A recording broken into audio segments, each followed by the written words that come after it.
بسم اللہ الرحمن الرحیم۔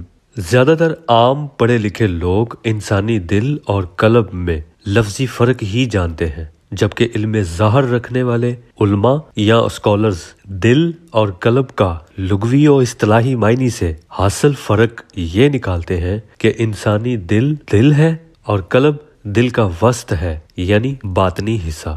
اور اہل ادب کے ہاں تو یہ فرق ہی الٹ ہے کہ انسان کا دل قلب ہے اور قلب کی حس والی طاقت دل ہے، جبکہ اصل حقیقت ان تمام ظاہری حقائق سے برعکس ہے۔ اب اصل فرق جاننے سے پہلے میری یہ بات غور سے سن لے کہ انسانی دل اور انسانی قلب میں فرق محض فرق ہی نہیں ہے، بلکہ علم باطن کی وہ چابی ہے جس سے کلام الہی کی سمجھ اور عالمین کی حیت کا تالا کھلتا ہے۔ اس لیے اس فرق کی حقیقت کو سمجھنا آپ کے لیے کتنا ضروری ہے، یہ آپ کے مقدر پر ہے۔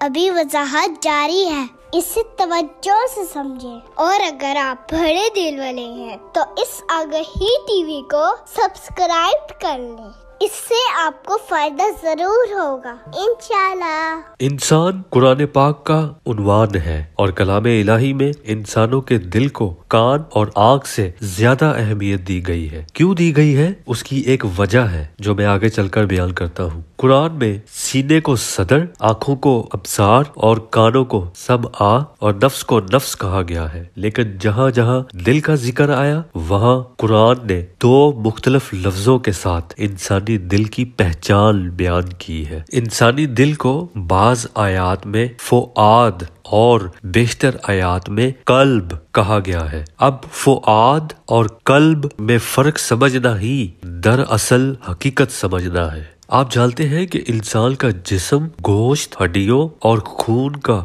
بنا ہوا ایک پیکر ہے، اور اس انسانی جسم میں نفس کا تعلق ناسوتی حیات سے ہے جو انسانی جسم کو اس زمین سے جوڑے رکھتا ہے، اور انسانی جسم میں دل ایک ایسا گوشت کا لوتھڑا یا ٹکڑا ہے جس کی وجہ سے جسم سلامت رہتا ہے۔ قرآن پاک نے اس گوشت کے لوتھڑے کو فؤاد کہا ہے۔ اس فؤاد یعنی دل کا کام صرف خون صاف کرنا ہی نہیں ہے، بلکہ اس میں کچھ ایسی رگیں ہیں جن کا تعلق انسان کے نفس یعنی نفسانی احساسات سے ہے۔ جس طرح جسم میں روح ہے، اسی طرح ہاتھ میں پکڑ لینے والا یہ گوشت کا ٹکڑا یعنی دھڑکتا ہوا فؤاد جسم ہی ہے۔ اس جسمانی فؤاد میں اللہ پاک نے 5 لطیف روحیں رکھی ہیں۔ قرآن پاک ان 5 باطنی روحوں کو قلب کہتا ہے، لیکن قرآن پاک کی عربی آیات کا اردو میں ترجمہ کرنے والوں نے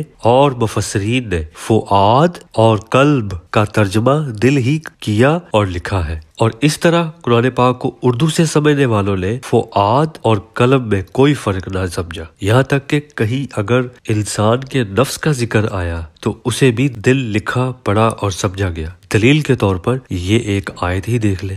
حالانکہ انسانی نفس، فؤاد یعنی دل اور قلب یعنی باطنی لطائف میں بڑا فرق ہے۔ مطلب انسانی فؤاد یعنی دل ہاتھ سے چھوا جا سکتا ہے، آنکھ سے دیکھا جا سکتا ہے، لیکن دل کی باطنی ذات میں 5 لطائف یعنی قلب کو نہ دیکھا جا سکتا ہے نہ چھوا جا سکتا ہے۔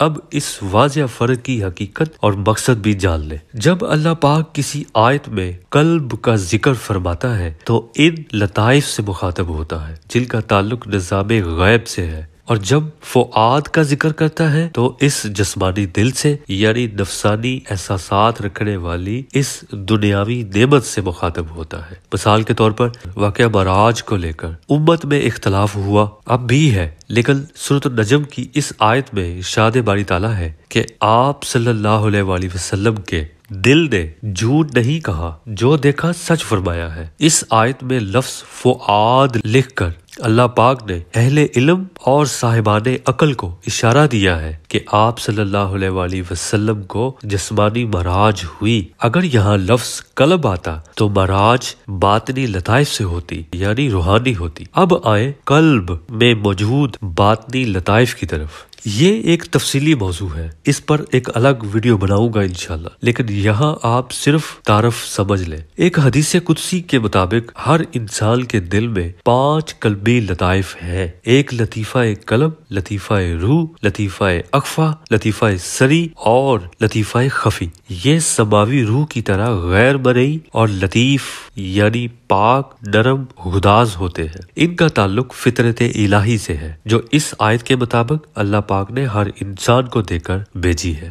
یہاں ایک باطنی علم کا نقطہ یاد رکھیں کہ جب اللہ پاک کسی انسان کا سینہ کشادہ کرتا ہے تو نفس کے تصرف اور خناس شیطان جن کے قبضے سے ان قلبی لطائف کو آزاد کروا کر سینے میں پھیلا دیتا ہے، اور اس عمل کو قرآن نے شرح صدر کہا ہے۔ اور شرح صدر کرنے کے بعد اللہ تعالیٰ ان لطائف کو اپنا نور عطا کرتا ہے، اور یہ لطائف اس نوری خوراک سے زندہ ہو کر اپنی فطرت کے مطابق ذکر الہی میں لگ جاتے ہیں۔ پھر وہ شخص سویا بھی ہو تو اس کے قلبی لطائف ذکر الہی میں مشغول رہتے ہیں۔ اس بات کا ثبوت قرآن کی یہ آیت ہے۔ ایک اور بات یاد رکھیں، اللہ پاک جب بھی دل کی نرمی یا سختی یا دل پر مہر لگانے کی بات فرماتا ہے تو اس کا اشارہ انہی قلبی لطائف کی جانب ہوتا ہے، اور یہ بات اس آیت سے سمجھ لیں۔ امید ہے آپ یہ عظیم فرق سمجھ گئے ہوں گے۔